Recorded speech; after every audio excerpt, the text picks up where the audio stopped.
Hey besties, this is the Weekly Chronicle, where we chronicle our journey through the books we've read, the shows we've watched, and the worlds we've spiraled into.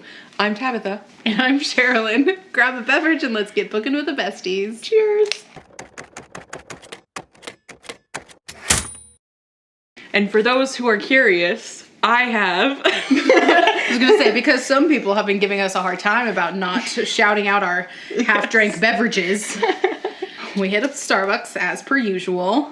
I have the cold brew. I have a grande raspberry cream cold brew in a venti cup. I have a venti iced blonde vanilla latte with raspberry cold foam. Like, I don't know what I ordered. I'll just read you the ticket. Huh. Tasty. Cool. Cheers. Cheers again. All right, now that we got that out of the way, what you been up to this week? Okay, so books that I finished. Let's go. I had a bit of a week as far as reading goes. So Goodness gracious. I finished Mercy, Tears of the Fallen, and excellent. I think I don't remember if I warned you guys last week that this is a challenging read. It's very rewarding though.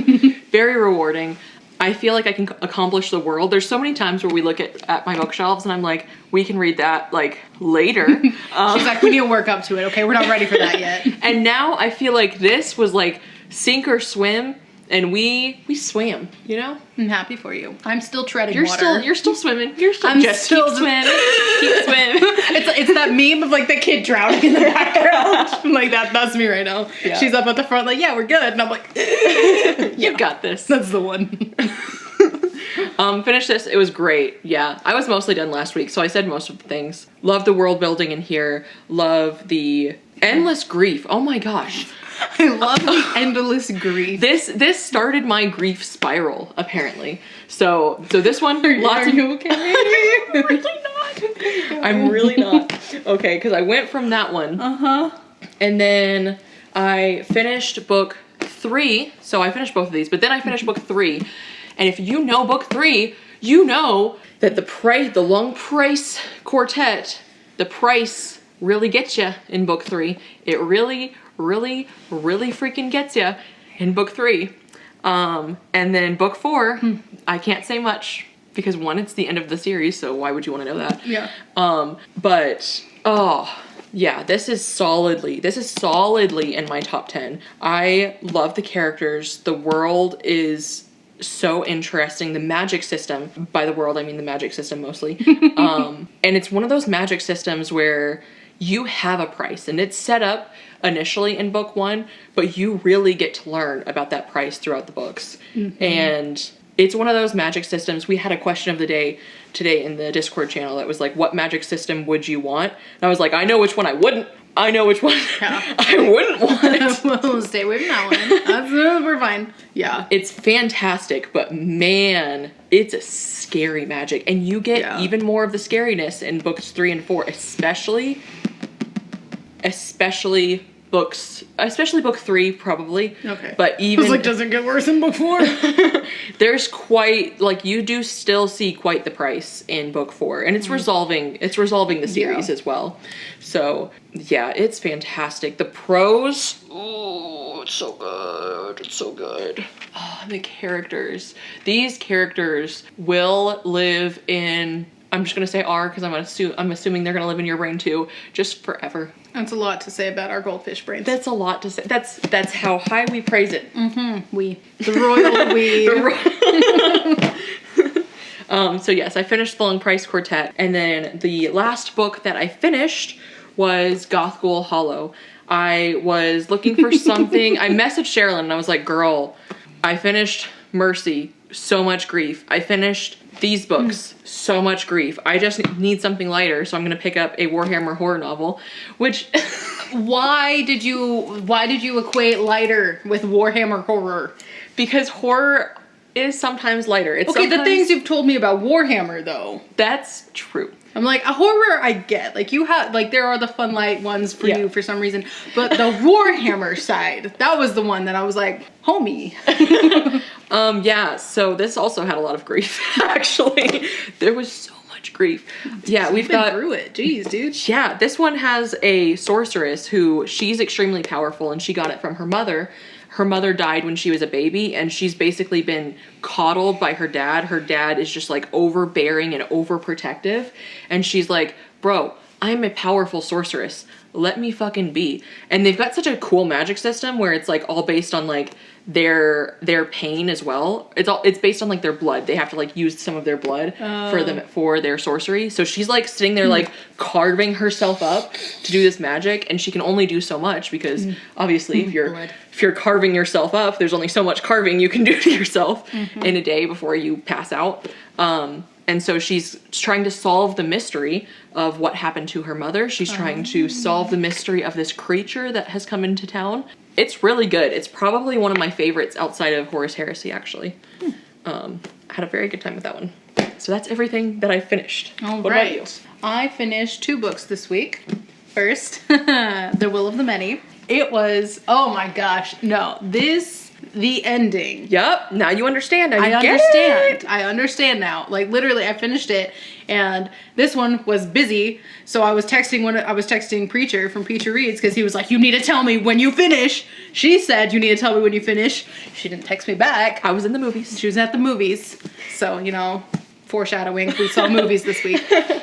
But no, so I was texting, and I ended up just like sending a screenshot of, because I was like screaming so many messages down the screen, because I was just like, what just happened? Like, there is so much, like, I was told to expect the ending, or like, I was told there was something, I knew that there was something. And so I'm reading it, and I'm just getting closer and closer to those last pages. Like, where is this happening? And I was like, what? I mean, it's kind of like, it's crazy, but like, it's not that big of a deal. And then it hit, and I lost my mind. Yeah. I'm sitting at home with my dog and my cat, and I don't have a cat, but you get it. I'm sitting at home with the animals, and I'm just like screaming and just texting everyone who will listen about how this ends. So the book, for the most part, like, the story is pretty just like, it's just like a normal, I feel normal enough. Like if you've read Roman-inspired science fiction, sci fantasy, like it's one of those. But where he left off, I was like, okay, I see now. We're going in you made your own direction, and we're going that way. So, because there were a lot of similarities I was seeing to like Red Rising, and I'm also picked up Demon in White, and I'm continuing Sun Eater right now. So it was like, I was seeing various similarities across the series going through Will of the Many. And so I was like, okay, when are we gonna kind of like really set this apart? I was kind of waiting for that. Yep, that ending, sure enough, yep. And now you get it. And now I get it. And now you have one complete for your November excitement. Yes, because of the books coming out. Yes. Oh my gosh. Yeah, I was like, what does this mean for X, Y, and Z? Like, where are we, like, what is this gonna do for, and so. I want to know, without spoilers, what you thought of the chess match. I was impressed. I was like, yes. Yes. Like, I had a feeling, and then, I was like, do it. That was a fun moment. That was a good moment. That was a good one. Yeah. Enjoyed that one. Mm-hmm. Yeah, that felt good. Not gonna lie, that felt good. Yeah. Cool. Oh, but yeah, man, I'm so glad that you love that. Me too. Damn, yeah. Like, this was an excellent book one. Like, yeah. Oof. Very impressive book one. Yeah, and I've again, the magic system situation is so freaky. Yeah. Yeah, that chills. I feel like there are some other things, but I've slept since then. But it was, excellent. Yes, very, very excited to see how book 2 goes in November. And then I finished one other book, and it was the first novel of the first volume of 20th Century Boys. And did you love it? I mean, I'm ready for the next book. Yes, let's go. There was so much. It was so good. I haven't read manga in years. So I sat down. It was like a nostalgic feeling of like, aw. Yeah. I like, yay, what the fuck? Yeah. Like, oh yeah, it was really good. All of the way the story is laid out and like the way things are revealed. Well done. Yeah, I very much liked. Give me more. Nice palate cleanser, right? Oh yeah, this is really good. when your brain is too tired to read, but you can like, it's like watching a show, you know, it's a lot. Do you have voices in your head? Some. Yes. But as far as the book goes, I have so many voices in my head. They're all yelling at me, make it stop.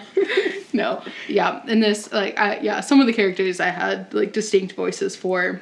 And it just felt good, so good to read. Mm-hmm. But yeah, there's a lot of good setup in book one. And I'm like, where is this gonna... How are we gonna... Like, especially with how it ends. Yes, like, because it gives you the setup from the beginning of, like, where things end up. Mm-hmm. And so you're, you know, back to the beginning and farther back, you know, like, it has multiple timelines and, like, it's kind of laying out the story and unfolding. And, oh my gosh, yeah, it was good. It was really good.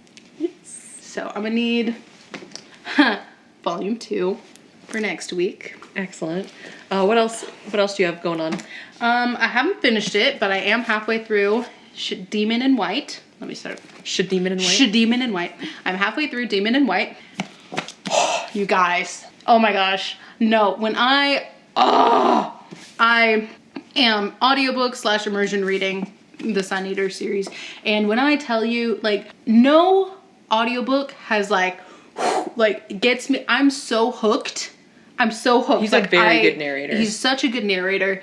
And I genuinely, I'm like, the story, there is so much story that happens in here. And I think the pacing is fantastic. We're going places, we're doing things, we're learning things. There's so much in this. I'm like, I don't want to put it down. I never want to put it down. Anytime I have to stop listening is because of, like, I, you know, finished my drive and I got home and I have to, like, you know, feed the dogs, which is fair. Yeah, they should be kept alive. Or I'm, you know, at work and have to work. Yeah. So, but yeah, anytime I have to pause, I'm like, oh, dang it. But as soon as I am able to start it again, I'm just like, I don't want to leave. This is so good. That's a great feeling. It is. Yes.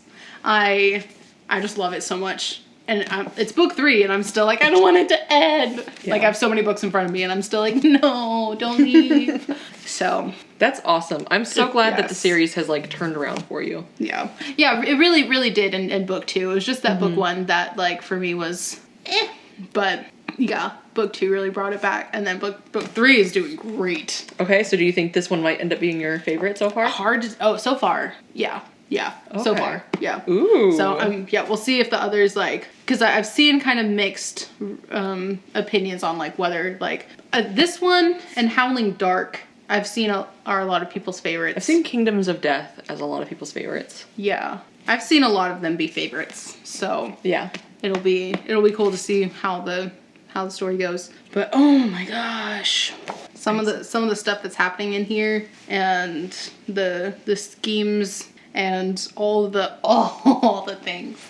But yeah, I continue to be amazed at the scope and scale, at the way that Christopher Rocchio communicates the scope and scale of the universe, and the way that, like, how they deal with that in space travel. Yeah. My gosh, it's so good. And then just the passage of time in these stories. It's huge. Yes, it's crazy for him. Yeah. Oh, I don't know how much of a spoiler it is to mention lifespans. No, it's literally book 1 very early on. That's true. Yeah. But yeah, the way he deals with and communicates time and the passage of time and the way lifespans work with these characters and how long they have found ways to, like, to prolong human life and just what that does to a person. And oh my gosh, that's something I love about vampire stories too.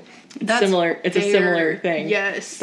How time affects a person. Yes. Yeah, because I mean, I'm in my 20s and I'm already jaded, so I can't imagine being like 200 and but yeah, there's the amount of stuff that happens in this book. There are references to, like, oh, but, you know, if someone, you know, something happens and then, like, oh, well, 100 years from now, no one's going to think about it, so they can just, like, do whatever in regard to that situation. Like, just how it affects consequences because of, like, the passage of time and the varying lengths of people's lives.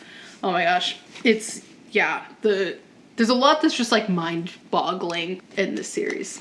But I'm having a great time with it. Excellent. And yes. I saw a book over there. Was it this one? Yes, it was that one. How's that going? I restarted it because I was like halfway through, but I wasn't fully in it. You know what I mean? Like I just wasn't in the mood for it. I put down Empire of Silence and I was immediately in the mood, but then we started reading like a bunch of other things. And so I fell out of the mood for it when I picked this one up and just I think I was like just going through the motions reading it the first time. So I'm so glad I started back from the beginning because there were so many details that I was missing, and I'm absolutely loving it so far. Because I'm actually in the mood for it. Imagine that. Yeah, it's great. Passage of time has definitely already been a factor. That threw me off the first time I was attempting it. I didn't realize that we were going to be skipping a bunch of years before book 2. But I knew that going in this time, so that was helpful. But then I was able to grasp onto things a little bit more because I already had seen them just less in a focused capacity.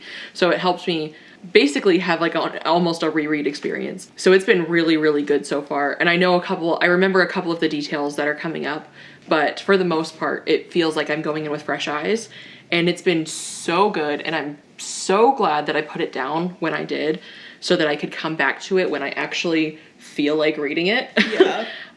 Because yeah, it's so good. I was just waiting to finish. I think one of the other things is I was so distracted by the number of series I had going.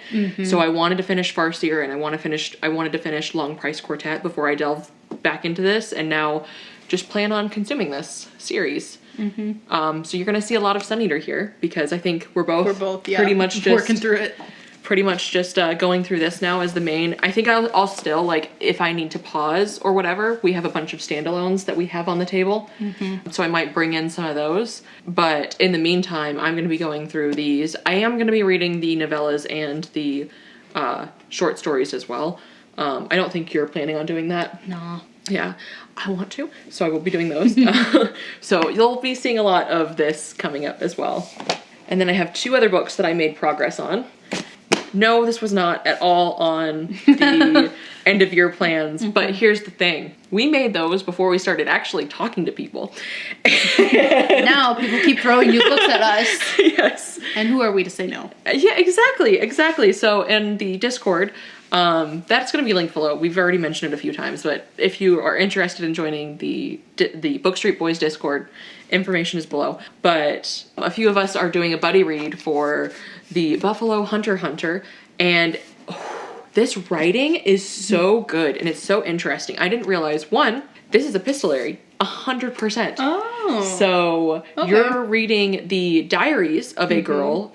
She's writing about her great-great-great-grandfather's journals. So you're seeing she's reading her great-great-grandfather's journals, and he's telling the story of somebody else's perspective. So there's like you've got some layers here. Yeah, so she's the one telling this whole story? Yes. Do you see any of his journal entries? Yes, you're seeing the okay. journal entries as you're going, but you're also seeing it through her diary. So even on the first page, the first section, it's all. Of course, I skip page 1. It's all in diary, like it's all a diary. You can see, I don't know if you can see, but there's the date at the top. And so all of this, like every chapter, we've got 1912 there, and we've got 2012. Oh, okay, so it goes between. Yes, but she's like, I'm writing this. But yes, not super far, but I have been introduced to the element that I knew was in this story, and that I think you know is in the story, but I'm not going to say it just in case people don't know. I have been introduced to that, and it was very cool. But yes, love how something that Preacher mentioned when he started this was that Stephen Graham Jones does a really good job of changing his narrative voice to fit who's telling the story. And you can see that so well even in just this package because you have the 2. when you've got the great granddaughter, which just reminds me of Jonas Brothers. Great Granddaughter. Doing fine. Doing fine. But yes, that song has been going in my head while I'm reading this book, which is not It's not. It doesn't fit this totally book. the theme song of this book. 100%. But yeah, he has that voice. Like when we're in her perspective, it almost feels like a thriller. Like I've read a lot of thrillers with like the female perspective, and so it reminds me a lot of that. But then when we step back into the grandfather, the great grandfather, who's like great grandfather, is dead. When we step into his perspective, he's like an old preacher he's like an old Preacher, you say? in the old days. So it's super interesting. 1912. 1912. Damn. Yeah. So it's very interesting so far. I'll be continuing that. And then I finally started continued Crime and Punishment. Oh man, being in this dude's head is so wild.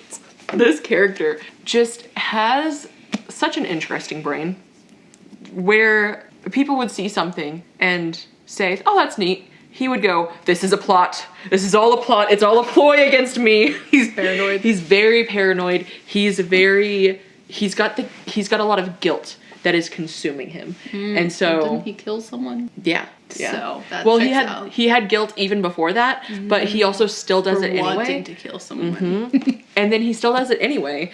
And then he definitely wants to be consequence free, but like right now where I'm at, which is not super far, he's just tripping. He is just absolutely tripping. He is like cuddling a sock. He's like cuddling a sock. He's like afraid.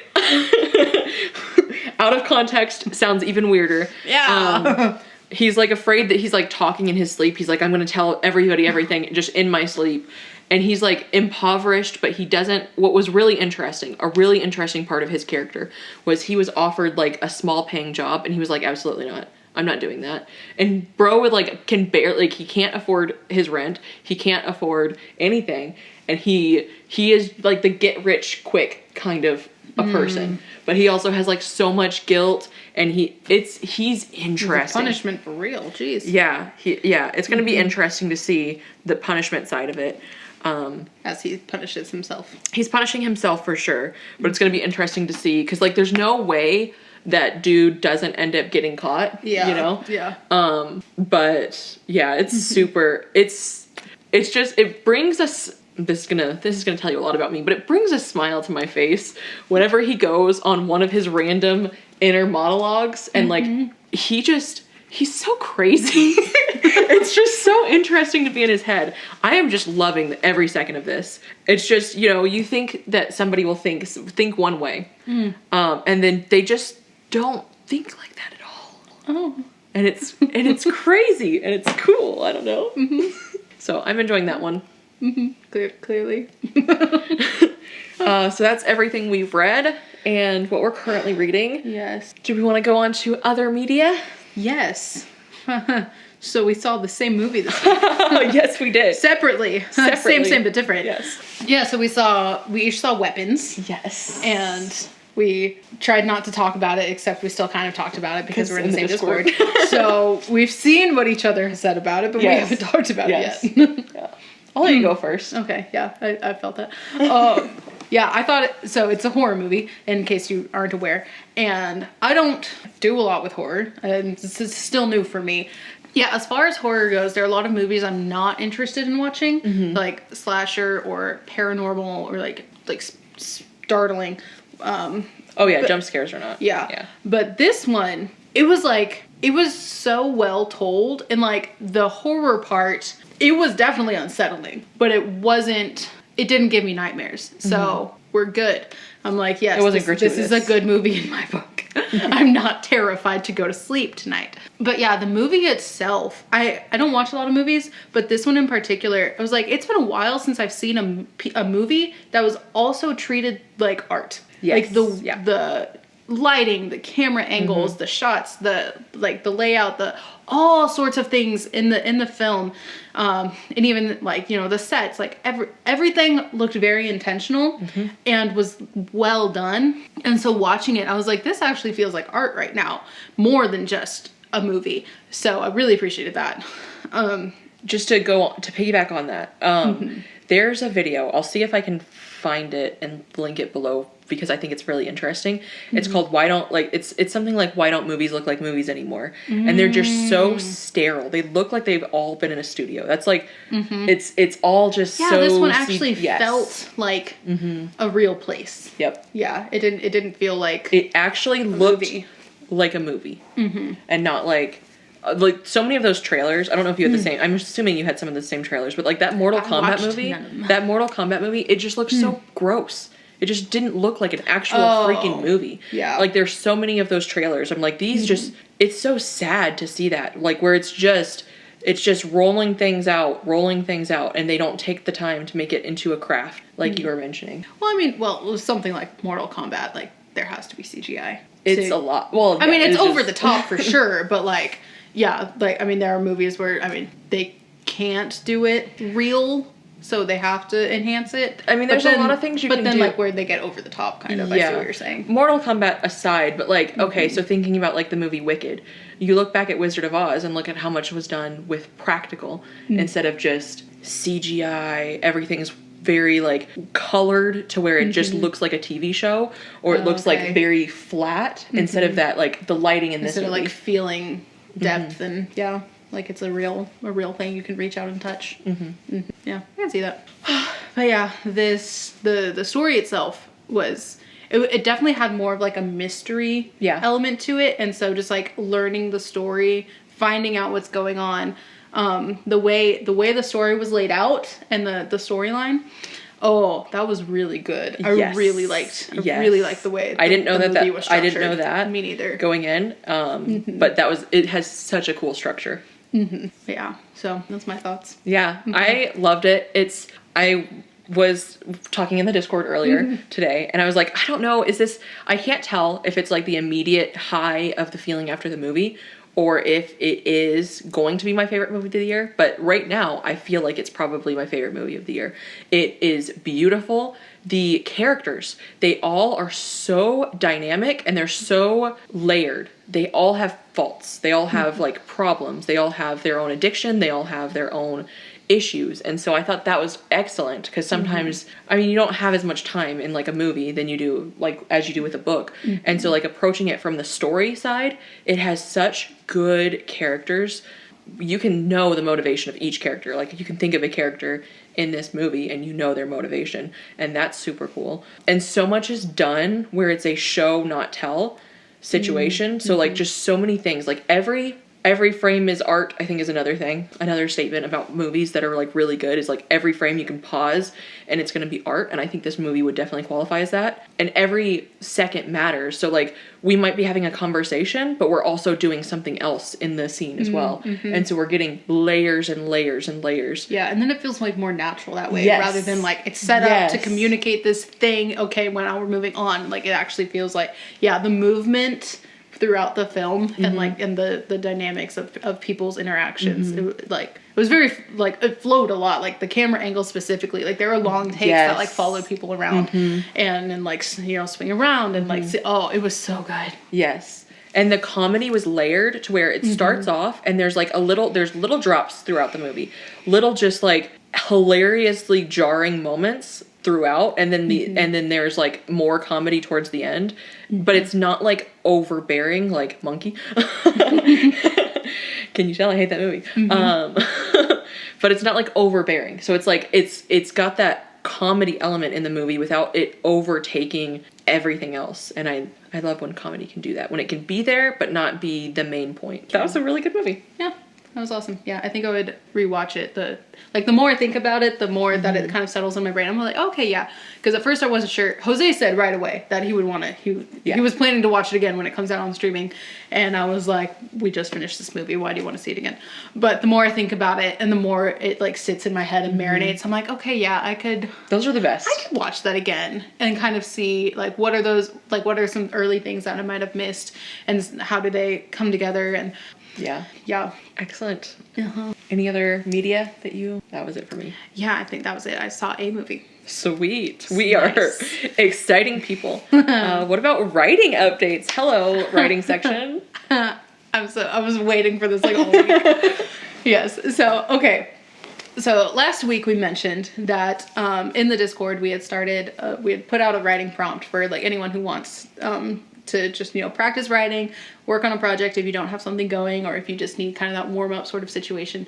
And so I was working on it last week, and I had finished my vomit draft, and I was like, and my ideas had kind of like morphed as it went. So I went back to keep working on this draft. However, when I was also at the same time, I was visiting with one of my friends and kind of telling about this other project I have going, and he was sharing about his project and was like sharing the amount of outline that he has for his project. And it's like immense amount of detail. That's really, it's like world building, like really just for his head. But I was like, I could never. Like we were having a whole conversation on outlining, and I was just like, that ain't for me. I'm a fly by the seat of my pants kind of gal. Like I just write and see what happens. So then we're like, okay, let's, take some time to write. You wanna know what this girl did? This girl, I was like, okay, I'm just gonna, hang on. Okay, actually I have an idea. I just need to write this one thing down, just like notes separately for this other project I'm working on. I was like, let me just write this note down real quick, this thought I had, so that I don't forget it.